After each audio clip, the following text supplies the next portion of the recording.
नमस्ते जी। 126वीं श्रव्य कणिका सत्यार्थ प्रकाश स्वाध्याय एवं प्रवचन माला आप सभी धर्म प्रेमी महानुभावों का हार्दिक स्वागत करता हूं। चतुर्थ समुल्लास जो गृहस्थ आश्रम संबंधी है, उसमें हम बालक के जन्म के पश्चात किए जाने वाले कर्मों को आपके समक्ष विवरण कर रहे हैं, जिसमें हमने गत श्रव्य कणिका में आपको बताया कि माता के यदि दूध न हो तो वह धाई रखे। इस संदर्भ में सत्यार्थ प्रकाश में और भी बातें लिखी हैं। ऋषि दयानंद लिखते हैं, 6 दिन तक माता का दूध पिए और स्त्री भी अपने शरीर के पुष्टि के लिए अनेक प्रकार के उत्तम भोजन करें और योनि संकोच आदि भी करे। 6ठे दिन स्त्री बाहर निकले और संतान के दूध पीने के लिए कोई धाई रखे, उसको खान पान अच्छा करावे। वह संतान को दूध पिलाया करे और पालन भी करे, परंतु उसकी माता लड़के पर पूर्ण कृपा दृष्टि रखे। किसी प्रकार का अनुचित व्यवहार उसके पालन में न हो। स्त्री दूध बंद करने के लिए स्तन के अग्रभाग पर ऐसा लेप करे कि जिससे दूध स्रवित न हो। उसी प्रकार खान पान का व्यवहार भी यथा योग्य रखे। पश्चात नामकरण आदि संस्कार जैसे संस्कार विधि की रीति से यथाकाल करता जाए। फिर स्त्री फिर रजस्वला हो तब शुद्ध होने के पश्चात उसी प्रकार ऋतुदान देवे।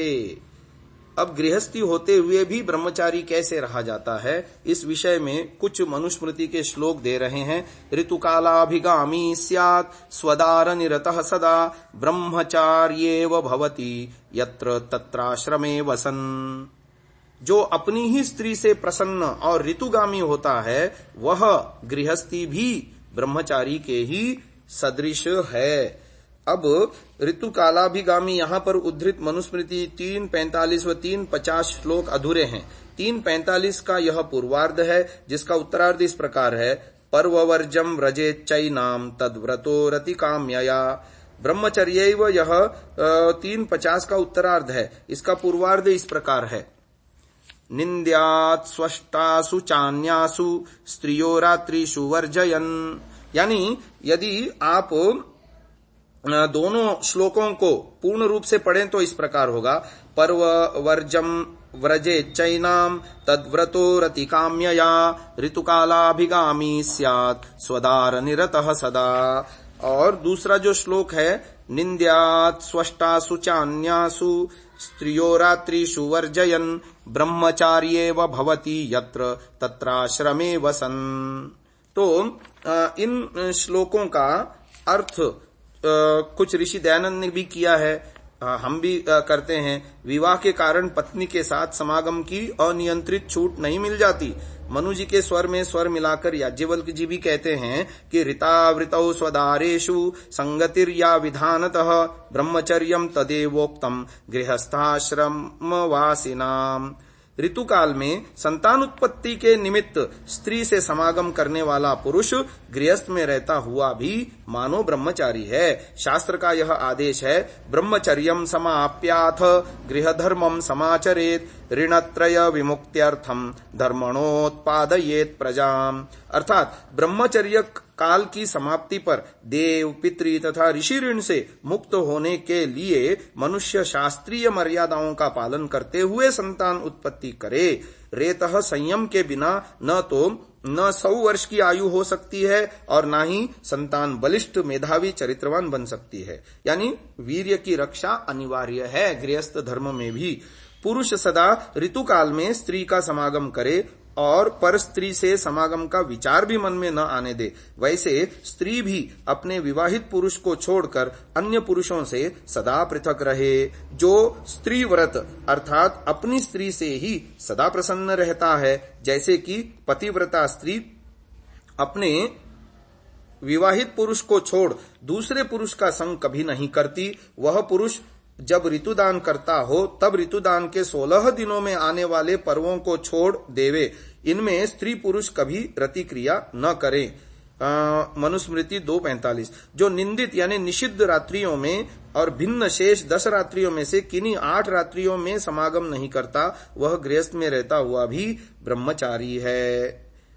तो आजकल एक कानून पास किया गया है कि सुप्रीम कोर्ट ने इस विषय में कानून तय कर दिया गया कि पर स्त्री से जो है संबंध रखना, शारीरिक संबंध रखना कानूनन जुर्म नहीं है।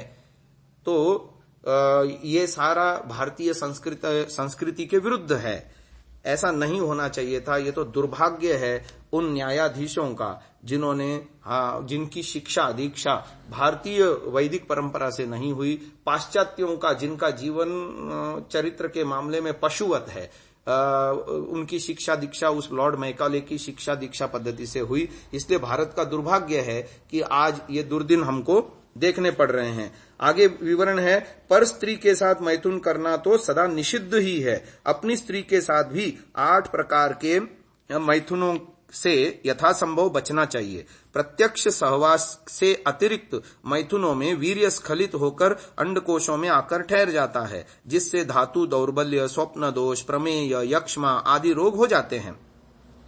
फिर महर्षि दयानंद जी सत्यार्थ प्रकाश में श्लोक दे रहे हैं कि अपने अपने स्त्री या पुरुष से प्रसन्न रहें। संतुष्टो भार्यया भर्ता, भर्त्रा भार्या तथैव च, यस्मिन्नेव कुले नित्यं कल्याणं तत्र वै ध्रुवम्। यदि हि स्त्री न रोचेत पुमान् सन्न प्रमोदयेत्, अप्रमोदात् पुनः पुंसः प्रजनं न प्रवर्तते। स्त्रियां तु रोचमानायां सर्वं तद् रोचते कुलं, तस्यां त्वरोचमानायां सर्वमेव न रोचते।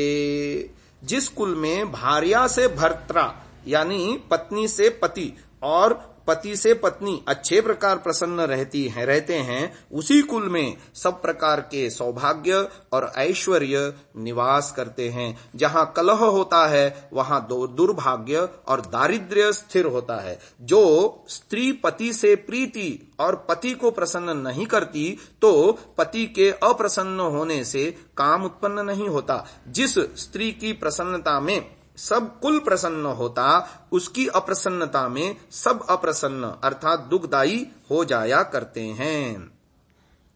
अर्थात जीवात्मा के नानात्व तथा परस्पर भिन्न होने का विचार सर्वमान्य है। यानी कोई किसी के भी विचार एक दूसरे से पूर्णतः नहीं मिलते। एक शरीर में रहने वाले जीव की स्थिति दूसरे शरीर में रहने वाले जीव से कभी मेल नहीं खाती, यानी पूर्णतः मेल नहीं खाती। सबका सामर्थ्य एक जैसा नहीं है।